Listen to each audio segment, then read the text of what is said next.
उन्हाची तीव्रता वाढते. रस्त्यावर उन्हात कांद्याचे ढिगारे पडलेत आणि त्या ढिगाऱ्यांमध्ये शेतकऱ्याची मेहनत, घाम आणि स्वप्न अक्षरशः जळत आहेत. आज त्या ढिगाऱ्याकडे पाहायला देखील कोणी नाही. दुसरीकडे मात्र सरकार एसीत बसून केवळ आकडे आणि मते किती आली हेच मोजण्यात व्यस्त आहे. तर कांद्याचा सध्याचा रिपोर्ट काय सांगतोय जाणून घेऊयात सविस्तर व्हिडिओमधून. नमस्कार शेतकरी बंधू आणि भगिनींनो, पालवी अॅग्रिको मधून मी मोनिका आजच्या महत्वपूर्ण कांदा पीक विषयक व्हिडिओमध्ये आपल्या सर्वांचं मनापासून स्वागत करते. कांदा मार्केटचं नाव जरी ऐकलं तरी अंगावर काटा येतो. कारण ठरलेलंच असतं, मातीमोल मिळत असलेला बाजारभाव. सहज कोणाला विचारलं किती चालू असेल भाव तरी सहज उत्तर मिळतं असेल 3-4 रुपये. मिळणार तरी आहे किती? गेल्या काही महिन्यांचा विचार केला तर आवक आकडा खूपच मोठा आहे.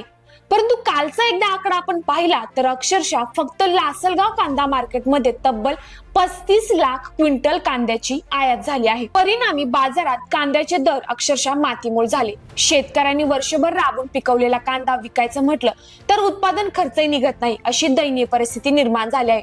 मग प्रश्न असा की कांदा धोरण समिती आहे तरी कुठं? शेतकऱ्यांच्या वेदना ऐकायला कुणी आहे का? एकट्या लासलगाव मार्केटमध्ये कांद्याची सर्वाधिक आवक झाली आहे.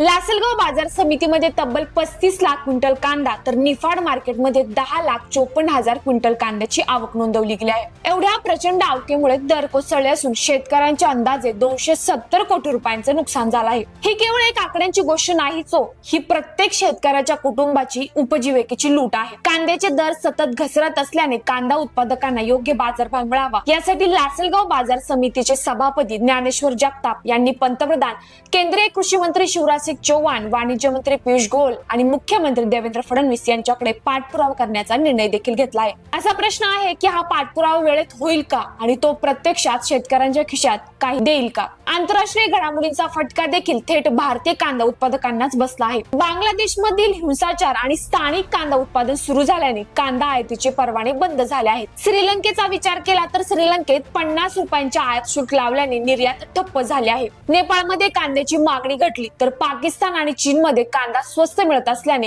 भारतीय कांद्याला बाजारच उरला नाही. परिणामी भारतीय कांदा अक्षरशः धुळीस मिळतोय. कांदा साठवणूक, निर्यात धोरण, आयात नियंत्रण, हमी भाव या सगळ्या गोष्टी केवळ कागदावरच राहणार आहेत का? आज कांदा रस्त्यावर उन्हात सडत पडला आहे, पण उद्या शेतकरी रस्त्यावर उतरला तर त्याची जबाबदारी कोण घेणार? वेळेत निर्णय घेतले नाही तर ही केवळ कांद्याची नाही तर संपूर्ण शेती व्यवस्थेची शोकांतिका ठरेल. कांद्याचे ढिगारे ही फक्त आवक नाही तर सरकारच्या अपयश धोरणाची एक प्रकारे साक्ष आहे. आज आवाज उठवला नाही तर उद्या शेतकऱ्याचा आवाज कायमचा दाबला जाईल, असे देखील काही संघटनांचे म्हणणं आहे.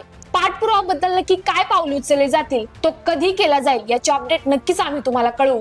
परंतु यावर आपलं काय मत आहे आम्हाला कमेंटद्वारे नक्कीच कळवा. सोबतच असेच नवनवीन आणि महत्त्वपूर्ण व्हिडिओ पाहण्यासाठी आपल्या पालवी अॅग्रिको चॅनलला सबस्क्राईब करायला विसरू नका. धन्यवाद.